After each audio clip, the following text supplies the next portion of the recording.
नदीम राजपूत के general secretary मुक़ररु थियण P.T.I जी मरकज़ी अॻवान ऐं अॻवान वफ़ाक़ी सेक्रेटरी गुल मोहम्मद रिंद पारां हमदर्द हाउस ते आजियाणो ॾिनो वियो। कारकुन नदीम राजपूत के कार ऐं मोटरसाइकिल जी वॾी रैली जी सूरत में हमदर्द हाउस पहुचायो। आजियाणे खे ख़िताब कंदे गुल मोहम्मद रिंद चयो त शहीद बेनज़ीराबाद जेको अॻु में ज़रदारी जो क़िलो सम्झो वेंदो आहे उहो हिन वक़्तु P.T.I जो सियासी क़िलो बणिजी वियो आहे।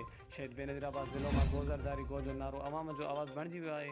हुननि चयो त P.T.I सिंध में हारायो नाहे, कराची घोटकी शिकारपुर में सीटूं खयूं आहिनि जॾहिं त लियाकत जतोई समेत कुझु सीटुनि ते ॻुझनि हथां असांजे उमेदवारनि खे हारायो वियो आहे।